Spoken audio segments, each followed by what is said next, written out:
Bueno, les decía que volvíamos para hablar de literatura y arte y lo hago con mi buen amigo, escritor, poeta, que ayer hizo la presentación de su último poemario, lo hizo en la librería Zuloa, un espacio además que me encanta, por cierto, y desde aquí les mandamos un fuerte saludo,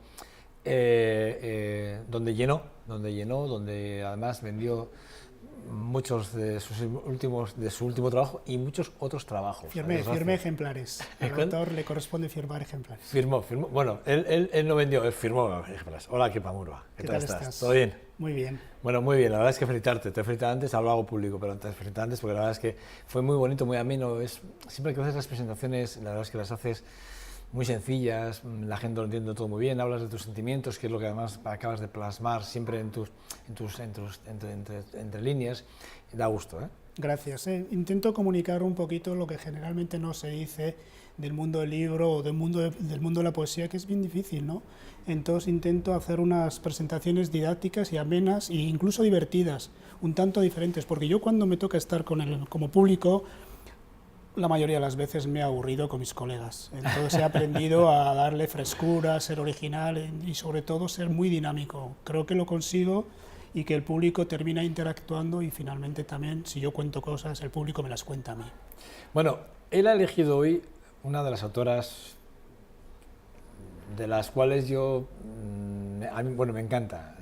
Yo tengo dos libros de Alfonsina Storni, que forma parte de ese club de poetas suicidas, de alguna forma, de esas mujeres cuya experiencia límite dura e intensa, roja, negra a la vez, bueno, fue regalada a la vida de las palabras hermosas, lamentadas por sus heridas, y muchas veces, bueno, pues en un mundo a veces muy diverso y sobre todo muy machista. Bueno, Storni era una gran defensora del universo femenino, activista, sin igual, y se añade a ese listado de nombres como Virginia Woolf o Sylvia Plath o Alejandra Pizarnik, que, bueno, pues que son escritoras que no vieron la luz al final del túnel, por desgracia no vieron la luz al final del túnel, y como ella, aquella noche envuelta en un mantón se entregó al mar oscuro y frío, pues a la que siempre le cantó, como le puso la palabra azul, siempre se refería al mar como la palabra azul. Bueno, pues eso, todo golpe de enfermedad, como le pasó también al uruguayo Horacio Quiroga, ¿no? Sí. Y a una de sus hijas, por cierto, sí. También hay que decirlo. Bueno, pues el caso es que Alfonsina, muchos hemos oído hablar de ella a través de esa canción maravillosa de Mercedes Sosa, ¿no? Compuesta por Ariel Ramírez y por Félix Luna, sí, que tengo que decir, porque hablamos siempre de Mercedes Sosa, que es la cantante, la que le puso la música a esta letra de estos dos grandes compositores, por cierto, tengo que decirlo. Me has tocado la moral a mí, ahí ya lo sabes, que a mí que Alfonsina me vuelve loco, o sea que... ¿Por qué? ¿Por qué Alfonsina? Porque para hablar de la poesía hay que presentar siempre a los autores con una voz transparente y clara. Y Alfonsina lo tiene, y es una voz que perdura en el tiempo. Generalmente también muchos poetas que tienen un contexto determinado, que tienen un tiempo, cuando pasa el tiempo, valga la redundancia, lo pierden. Alfonsina Storni mantiene su voz, mantiene la frescura de sus primeros poemas, mantiene la intensidad de esa voz femenina que descubre el cuerpo, que descubre el sexo, que descubre el deseo. Ahora para nosotros es más fácil, vivimos en una sociedad sin prejuicios, teóricamente en el siglo XXI, pero debes de pensar que Alfonsina lo hizo todo esto en el siglo XX, a comienzos del siglo XX, porque se suicida o muere en octubre del 38. Entonces era muy difícil. Ahora tienes autores como Gioconda Belli, o puedes poner más cercanos, también se me ocurre Mirina Gurmeave con El Código de la Piel, un libro que publicó originalmente en euskera, Salar en Codea, que hablan del cuerpo, del deseo, de las carencias o incluso de la enfermedad del cuerpo, del cáncer, etc. Pero Alfonsina, precisamente porque su poesía es muy biográfica, lo hace desde el comienzo. Vivió apasionadamente, amó, dejó de amar, sufrió, tuvo de todo, felicidad, dolor, pero reivindicó siempre su libertad, desde la juventud. Entonces son poemas que nunca pierden la energía, nunca pierden la dirección, son poemas universales. Y precisamente yo creo que es una bonita presentación para dar a entender que la poesía, ligado a la canción, que la poesía que se combina con la ilustración, porque son dibujos magníficos de Antonio Santolaya. Estamos viendo en pantalla la portada del libro, exactamente. Se pueden plasmar en un libro que luego puede ser válido para cualquier lector, porque este tipo de libros, al ser una antología que puede tocar los primeros poemas de Alfonsina Storni y los últimos, incluso aquel inédito, porque envió al diario La Nación antes de suicidarse, el día anterior antes de suicidarse, aparecen aquí. Y esta antología sirve pues, para cualquier lector, un lector adolescente que está empezando a descubrir sus propios sentimientos, una niña adolescente que está empezando a descubrir sus propios sentimientos, como un señor maduro, una mujer adulta, etcétera, etcétera. Es una poesía que sorprende por su frescura y te llama, y sobre todo porque es una poesía, como he dicho al principio, clara y transparente. Está hablando de la vida, incluso cuando habla de la muerte, porque ella tocaba ese doble fondo, por un lado la felicidad y por otro el dolor, es una muerte que la acompaña. Alfonsina se deja querer por la muerte, aunque finalmente tuvo un final trágico, y nos hace reflexionar por temas un poco tabús en el mundo occidental, como puede ser, por ejemplo, la muerte. Ante todo destaca también por su pasión, la mirada femenina, por el deseo, por el sexo, por el cuerpo, pero con una poesía tierna, rocosa incluso a veces, porque no da lugar a ninguna tregua más que para el conocimiento y a la complicidad.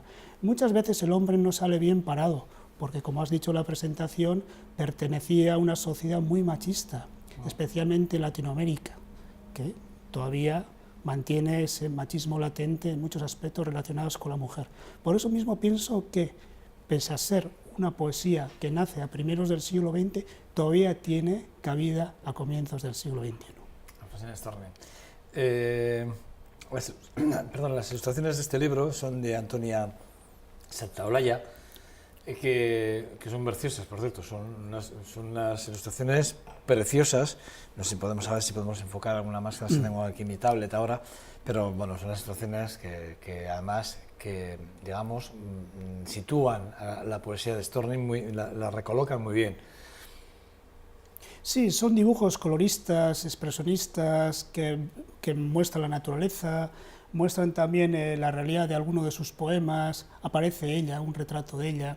Si algún lector está interesado o algún televidente está interesado en su figura, pues hay muchas imágenes de ella en internet y se ve siempre una mujer sonriente, que mira de frente a la vida, pero es verdad que Santolaya recoge esos dibujos con una mirada aparentemente naif o ingenua, muy colorista, pero luego con mucha fuerza. Y quizá eso tenía también sus poemas, ¿no? Tiene una mirada al principio un poco ingenua, pero acierta, porque la ingenuidad es totalmente libre, y cuando acierta, acierta de ello. Es una poesía directa, franca, sentimental, donde aborda muchos temas, donde aborda, como he dicho antes, el deseo, la pasión, la vida, y especialmente el juego de la naturaleza, el amor por la naturaleza. Has comentado el amor por el mar, pero tiene por las flores, por los árboles, por los paisajes, por los pájaros, y entonces la ilustradora acierta también con esos tonos y esos colores vivos que reflejan también la alegría y el dolor de los poemas que ilustra.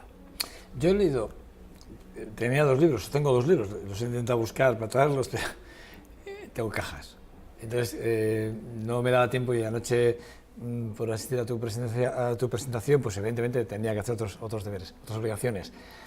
Pero a mí, yo he leído muchas cosas de Alfonsina, y a veces es una lectura a veces compleja, para mí, en mi caso, en algunos casos. Ha habido cosas que he leído de ella que, bueno, a ver, de releerla hasta varias veces para intentar buscar el concepto. A mí me ha costado a veces. Bueno, no siempre ha sido así. Sí, mayormente tiene una voz muy transparente y clara. Puedo entender que en algún poema quizás sea más complejo porque sus vivencias están también diseminadas en ese tipo de poema, ¿no? También depende de la forma, el verso libre, el soneto.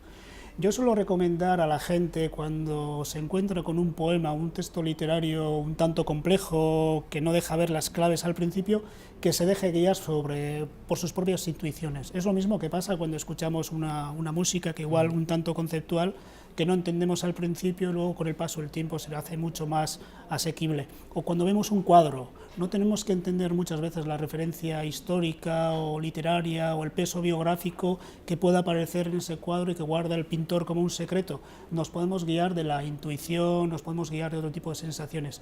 Y la poesía también de Alfonsina Storni en unos momentos dados es una poesía de sentimientos y de sensaciones. El mundo de los sentimientos es muy complejo y plasmarlo de una manera clara no siempre es el adecuado para el poeta o la poeta en este caso, pero precisamente si lo hace será por algo. Entonces es mejor guiarse por la intuición, por la sensación, quedarse con un sabor o quedarse con una frase o un final de estrofa, con una conclusión, el título, algo que nos dice, etcétera.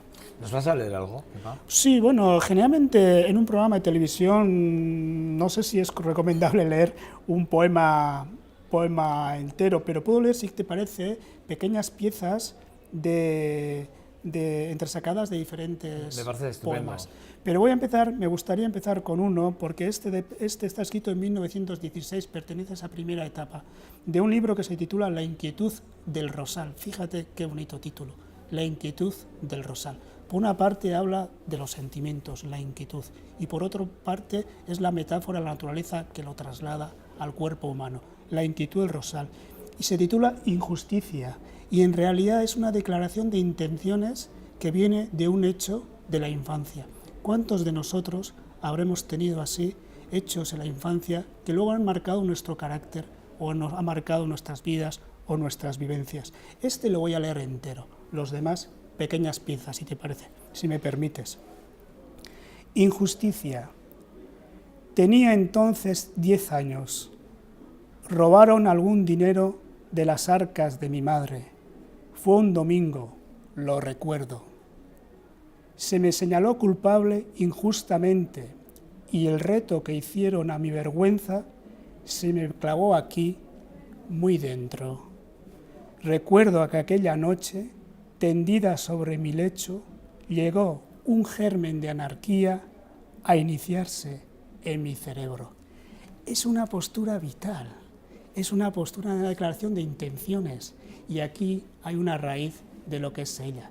Tiene un germen anarquista, va en contra de lo establecido, va en contra del machismo, de las relaciones normales. Fue madre soltera, se rebeló, digamos, contra los estamentos oficiales. Fue poeta en Buenos Aires, venía de la periferia, de una ciudad como Rosario, trabajó de camarera, fue maestra, hizo de todo para poder sobrevivir, y en su mundo siempre se ve eso, esa lucha por sobrevivir.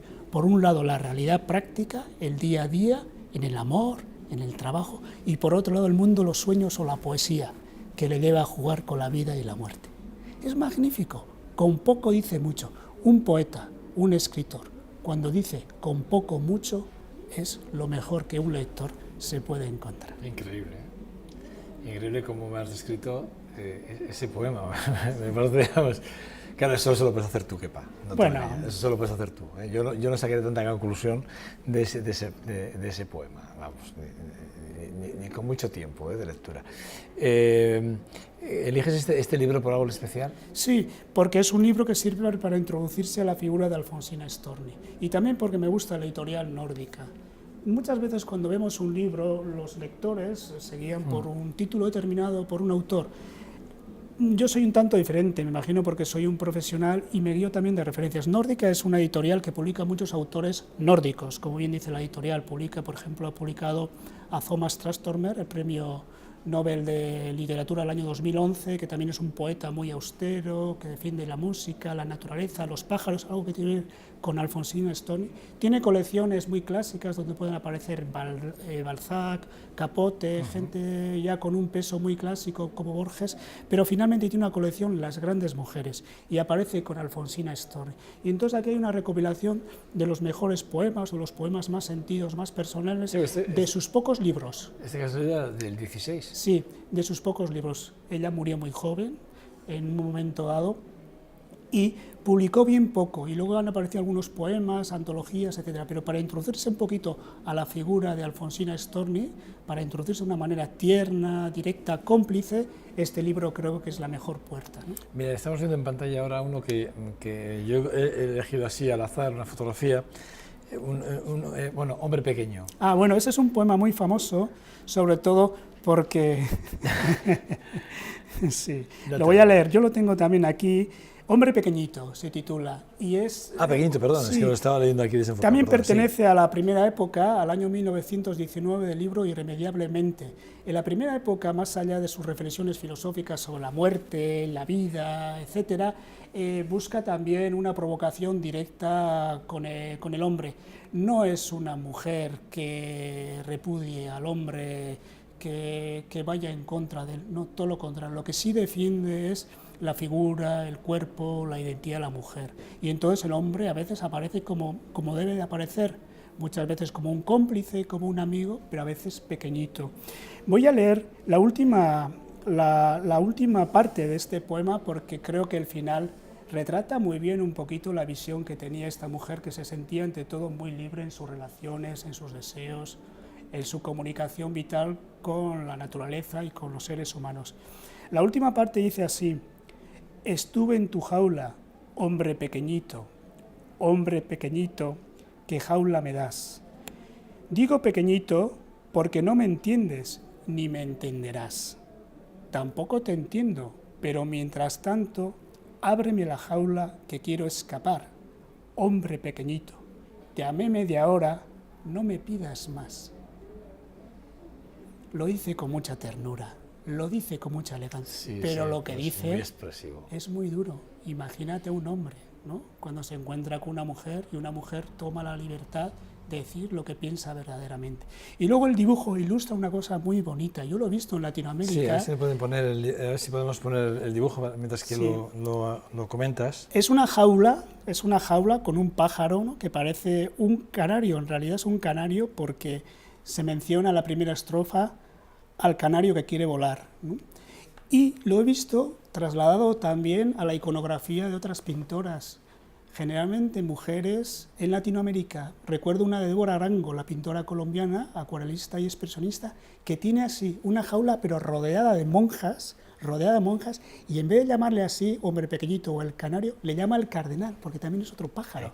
Y entonces lo traslada esa relación sexual o ese erotismo, traslada a otro mundo totalmente contrario, al mundo religioso. Entonces rodea a las monjas, monjas vestidas de negro, y en la jaula aparece el cardenal, que es un pájaro rojo. Es una metáfora. Yo creo que también esa escultura y esa pintura, que es muy famosa en ciudades como Medellín, tiene algo que ver de este mundo. A veces los pintores, los artistas, los músicos recrean, toman variaciones, como yo dije ayer, a raíz del poema de Nick Cave o de la canción de Nick Cave, y hacemos variaciones sistemáticas sobre temas que otros poetas han tratado. Y pienso, a menudo lo veo, creo, intuyo que en el caso de Alfonsina Storni, porque muchas veces no se dice, sus poemas son el germen de muchas creaciones de muchos artistas plásticos que la honran de un modo al silencio, de un modo anónimo, que la honran pues con esculturas, performances, pinturas, porque es una mujer en este sentido tan libre y una poeta tan libre que, como te he dicho antes, cuando llega con todos los sentidos. No solo nos hace emocionarnos, sino nos hace reflexionar sobre la historia.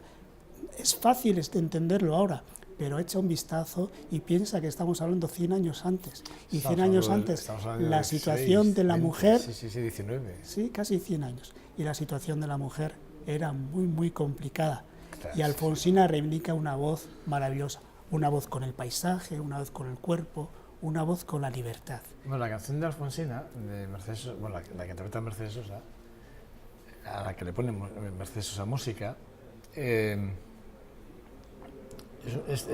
yo además esto lo he comentado con un amigo que tenemos en común, Pedro Tellería, y hablando de música, que solemos hablar mucho de música, siempre cuando hemos hablado de Alfonsina, hemos dicho que, fíjate, será de las pocas canciones, y lo digo bien, de las pocas canciones que yo habré escuchado en mi vida, donde la música está en un segundo plano. Sí, es que la letra es lo importante es la letra de esa canción. O sea, a instrumentalizar mucho esa letra, fíjate tú, incluso hasta en ese momento que se compone una letra de una canción en honor o en homenaje a, fíjate tú cómo piensan los que le conocen bien, conocían muy bien a Alfonsina, fíjate cómo piensan en ella. Bueno, también es verdad que la canción responde a la interpretación que sigue la leyenda de su suicidio. Sí, es así. No se sabe si se lanzó bien del malecón a la playa o si se adentró en el mar, como dice la canción. Pero bueno, la leyenda está ahí. La verdad es que el último día pues, fue un día demasiado triste para los que la conocieron, y ella, en cambio, lo concelebró, aunque estamos hablando de la muerte y del suicidio, con una despedida muy tranquila, sosegada, con un poema famoso que se titula Voy a dormir, que envió al diario La Nación.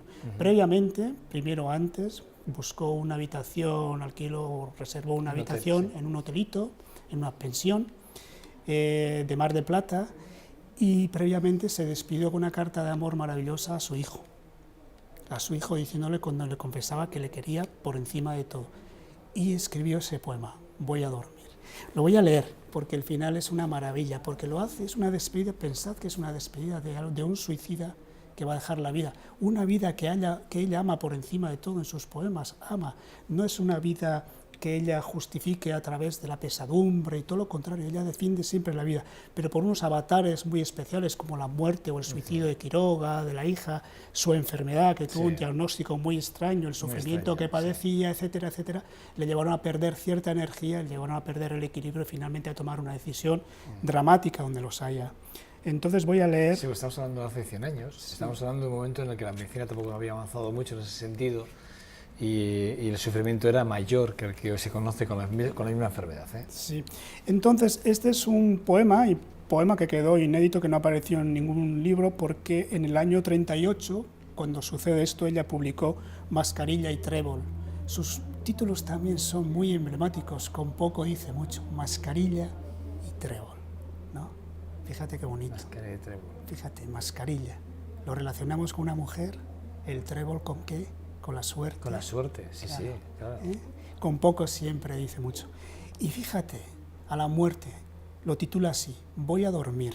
Leo el final.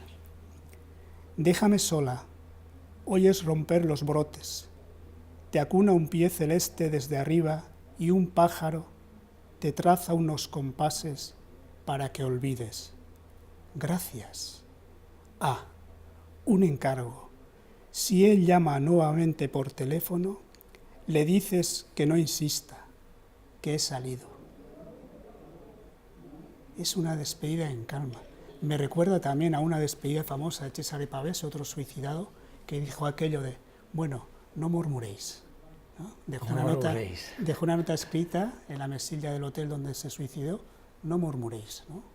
Son despedidas en calma de cosas muy importantes, de personas que en su conciencia tienen las cosas más o menos claras. Entonces, Alfonsina Storni es una poeta más allá de esas definiciones que se hicieron en su momento, poeta feminista, porque reivindica. Yo creo que es una persona de conciencia. Es una poesía de conciencia con la vida, con la muerte, con el paisaje que nos rodea. Y sobre todo es una persona, o es una poesía, una voz que llama a la conciencia del lector. Si podemos reflexionar con ello, y este libro nos ayuda a entrar no solo en el mundo de la poesía, sino en el mundo de Alfonsina Storni, esta conversación creo que habrá merecido la pena. Qué pavura. Siempre es un verdadero placer, A mí me dejas sin palabras y no sabes qué bien estoy en silencio. Un silencio que, por cierto, siempre lo digo, siempre para mí es muy importante. Los silencios, para mí, ayer tú apuntabas también a los silencios. Para mí los silencios son muy importantes. Hablan más que a veces que muchas palabras juntas y muchas formas de expresión.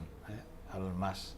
Y con mi silencio creo que no solo te he mostrado mi gratitud, sino mi respeto y admiración, y sobre todo qué bonito lo haces y qué grande eres, amigo mío. Te espero el martes que viene en este espacio, que es tu espacio ya, no es mío, ¿vale? Muchas gracias. Muy amable. A ustedes les espero en 2 segundos. Vamos a hablar de deporte y lo vamos a hacer con nuestro compañero John Dos Santos. Saltamos rápidamente a hablar de lo que es eso, nuestro deporte base en nuestra ciudad, que también tiene importancia. Hasta ahora.